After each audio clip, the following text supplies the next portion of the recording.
दलित का और स्त्री का जो कष्ट है वो शुभंकर मिश्रा होकर नहीं समझा जा सकता, विश्वास कुमार शर्मा होकर नहीं समझा जा सकता। हमें पता ही नहीं है, स्त्री का कष्ट आपको पता ही नहीं है। नमस्कार दोस्तों, मैं देवेंद्र और आप देखना शुरू कर चुके हैं आज़ाद न्यूज़ टीवी। दोस्तों, इस वीडियो में आप लोगों को देखने का मिलेगा कि विश्वास कुमार शर्मा और शुभंकर मिश्रा जी। दोस्तों, ये वीडियो मैं इतनी सारी देखा, लेकिन ये वीडियो पहली बार ऐसी देखी कि दोनों ब्राह्मण व्यक्ति, पूरी बात मेरी सुनना, कि दोनों ब्राह्मण व्यक्ति किस प्रकार से दलित और महिलाओं पे बैठ करके चिंतन करते हैं और मनन करते हैं कि किस प्रकार से विश्वास कुमार शर्मा जो है, इनको मैं सबसे पहले तो सैल्यूट करता हूं सर कि आपने दलितों की फीलिंग को समझा है। किस प्रकार से शुभंकर मिश्रा जी को बोल रहे हैं कि आप शुभंकर मिश्रा हो करके दलितों को आप नहीं समझ सकते। तो सबसे पहले दोस्तों ये वीडियो देखिए, उसके बाद में मैं आपसे बात करते हैं। तो सबसे पहले वीडियो देख लीजिए। दलित का और स्त्री का जो कष्ट है वो शुभंकर मिश्रा होकर नहीं समझा जा सकता, विश्वास कुमार शर्मा होकर नहीं समझा जा सकता। हमें पता ही नहीं है, स्त्री का कष्ट आपको पता ही नहीं है।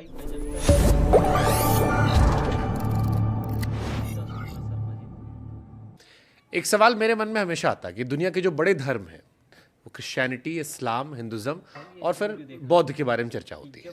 अब बौद्ध मूल रूप से भारत और नेपाल की साझा विरासत है, यहाँ से शुरुआत होती है। लेकिन भारत में हम सिर्फ राजनीतिक बौद्ध देखते हैं, जो दिन रात मेरे सरनेम को लेके मुझे गालियां देते रहते हैं कि तुम शुभंकर मिश्रा हो तो तुम ऐसे ऐसे ऐसे ऐसे होगे।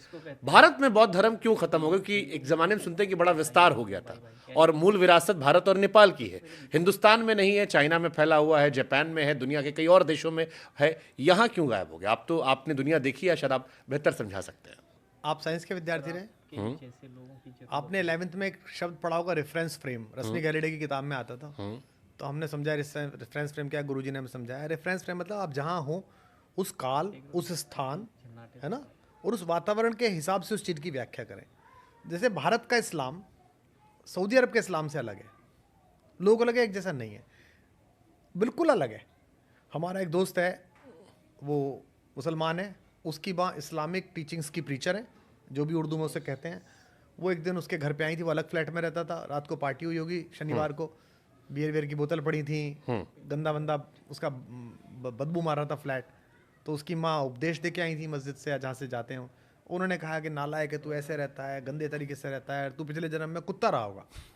तो उसने मजाक में कहा हल्की उम्र में कि अम्मी पिछले जन्म में कहाँ कुत्ता, पिछला जन्म तो हमारा होता ही नहीं है, अब तो सुबह तो उपदेश दे के आई हो, मुझे पिछला जन्म बता रही हो। तो बोली मुझे पता नहीं, पर तू रहा होगा। इसका मतलब क्या है? अम्मी बेसिकली हिंदुस्तानी है, इस्लाम मानने वाली हिंदुस्तानी है। तो हिंदुस्तान का बौद्ध धर्म अलग है और विश्व का बौद्ध धर्म अलग है। हिंदुस्तान का बौद्ध धर्म हमारे संविधान निर्माता बाबा साहब अंबेडकर की व्याख्याओं के बाद बहुत परिवर्तित हुआ। और जो आप कह रहे हैं मुझे गाली दी जा रही है, इसे ध्यान से देखिए शुभंकर। दलित का जो कष्ट है, दलित का और स्त्री का जो कष्ट है वो शुभंकर मिश्रा होकर नहीं समझा जा सकता, सहमत हूं मैं। विश्वास कुमार शर्मा होकर नहीं समझा जा सकता। हमें पता ही नहीं है, स्त्री का कष्ट आपको पता ही नहीं है। जो आपके साथ काम करने वाली बच्चियां हैं, इनसे कभी खुले मन से पूछिएगा। इन्होंने बचपन से जो निगाहें सही हैं, बचपन से जो चीज़ें सही हैं, इन्होंने जो स्पर्श सहे हैं, इन्हें जो लिजलीजे प्रस्ताव इन्होंने देखे हैं, उसने इनकी प्रतिक्रियाओं को गढ़ा है।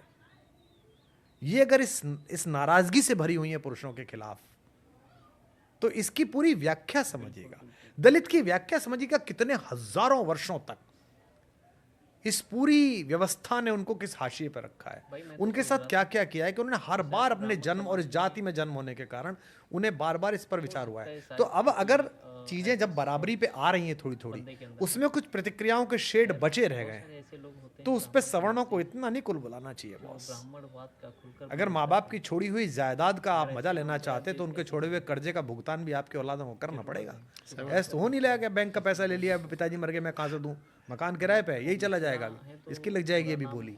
तो इसलिए उस कष्ट को, हाँ, उसमें प्रतिक्रिया भी होती है बहुत ज़्यादा। जैसे मेरे साथ भी 2-4 बार होती है। तो मैंने 2-4 लोगों से कहा कि भाई मैं ब्राह्मण पैदा हुआ, इसमें मेरा कोई अधिकार ही नहीं था, इस व्यवस्था में मेरी कुछ चली ही नहीं। मेरे पिताजी ब्राह्मण थे, माता ब्राह्मण थी, मैं ब्राह्मण पैदा हो गए, इसमें मैं क्या करूँ? आप दलित पैदा हुए, इसमें आपका भी कोई दोष नहीं था। तो इसके लिए क्या करना चाहिए? शासन को व्यवस्था करनी चाहिए, शासन ने व्यवस्था करी है कि उनको हो ना, उनके प्रति कोई खराब बात ना बोले, उनके विषय में ये जातिगत टिप्पणी ना करी जाए, उन्हें पीछा ना समझा जाए, और अगर वो पीछे हैं तो उनको बाकी समाज की अन्य परंपराओं के साथ खड़े होने के लिए जो भी परिवार में हल्के से पीछे पड़ गए बच्चे को दिया जाता है, जिसको हरारत हो, बुखार हो, उसको दूध अलग पिलाया जाता है, उसके लिए अलग जो है वो मुनक्के डाले जाते हैं ताकि इसका पेट साफ हो, उसके लिए सेब लाए जाते हैं, नाशपाती लाई जाती है, वो किया जाना चाहिए और वो किया जा रहा है। तो इसलिए दलितों के और स्त्रियों के विषय पर मैं ये मानता हूँ, और अभी भी लोगों को लगता है ना कि हो गया है, अब तो हो गया है। आपके यहाँ हो गया है सर, नोएडा में हो गया होगा, फरीदाबाद हो गया होगा, गाँव चले जाइए, नहीं हुआ है अभी भी है। नहीं, अभी बहुत है। और वो कैसे होगा? वो सरकारों से नहीं होगा, वो समाजों को इनके विषय में सचेत होना पड़ेगा। अब प्रश्न कैसे उठता है, मेरी बेटी, छोटी बेटी, जब वो दिल्ली में पढ़ती थी तो ये बच्चे एक दूसरे के घर रुकते हैं ना, नाइट स्टे करते हैं, सारे बच्चे इसके रुक गए, सारे बच्चे इसके रुक गए। तो एक दिन किसी बच्चे क्या रुकी होगी, वो 7th 8th में पढ़ती थी शायद, या 8th में पढ़ती थी। एक दिन मुझसे आके पूछा, उसने कहा पापा ये ST क्या कास्ट होती है? तो मैंने कहा बेटा कास्ट नहीं होती है, कास्ट्स होती हैं। बोले कैसे? तो मैंने समझाया कि भाई हमारा जब संविधान बना तो हमने ये व्यवस्था की, तो एक शेड्यूल्ड लिस्ट बनाई हमने, उस लिस्ट में जो कास्ट गई, जो ट्राइब्स गई, उनका नाम लिखा, जो कि वो समाज में आज़ादी से पहले जो ट्रीटमेंट था वो ख़राब था, ताकि वो मुख्य धारा में आके पूरे देश को एक साथ बलवान बना सकें हमारे चारों वर्ण।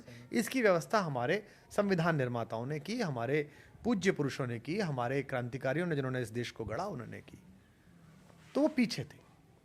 तो बोली पर पापा मैं ईशानी के घर गई थी, पर वो तो हमसे भी बड़े घर में रहते हैं, उनके पास तो हमारे से बड़ी कार है, अंकल आंटी तो बहुत बड़े बड़े सॉलिटर पहनते हैं।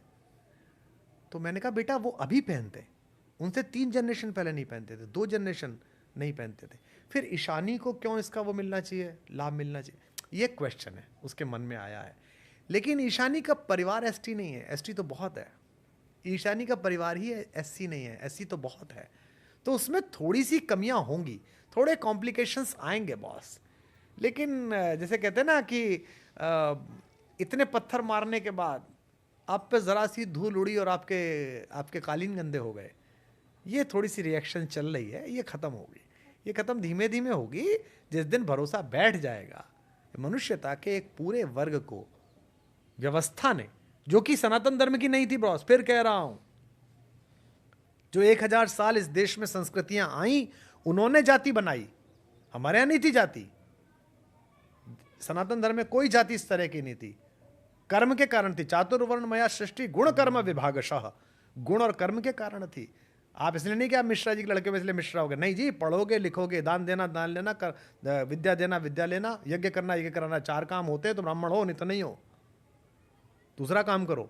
तो ऐसे व्यवस्था थी, रूढ़ हो गई जैसे भी हुई। अब उसे सुधारना मेरे आपके जिम्मे है, पीढ़ियों के जिम्मे। और मैं आशा करता हूँ कि अगले कुछ वर्षों में इस देश में ऐसी चेतना का संचार होगा कि हम इस प्रसंग से बाहर निकल पाएंगे, समरस भाव से हम जी रहे होंगे। तो दोस्तों ये रही वीडियो, उम्मीद करता हूँ कि बहुत ही अच्छे से आप लोग समझे होंगे कि लोग किस प्रकार से, अगर समाज में अनेक गुने दोस्तों, अगर कोई फॉर्च्यूनर या स्कॉर्पियो लेके आता तो लोगों के मन में खलबली मच जाती है, पेट में खलबली मच जाती है कि अरे अब तो लोग फॉर्च्यूनर से चलने लगे हैं, अब इनको रिजर्वेशन की आवश्यकता क्या है।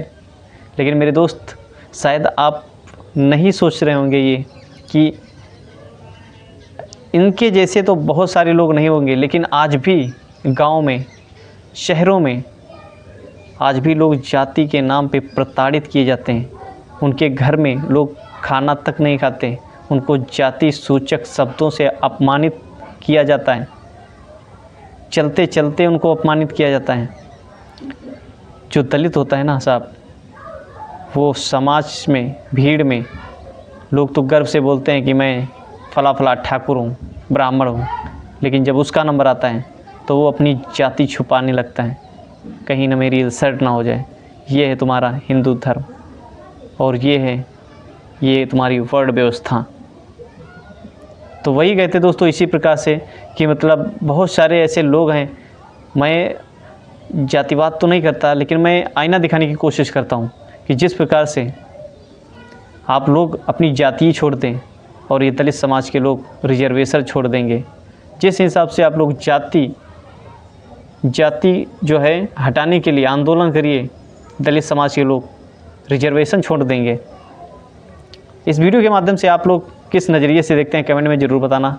अगर वीडियो अच्छा लगे तो लाइक, कमेंट और चैनल को सब्सक्राइब भी कर देना। मिलते हैं किसी ऐसी वीडियो के साथ, तब तक के लिए जय हिंद, जय भारत।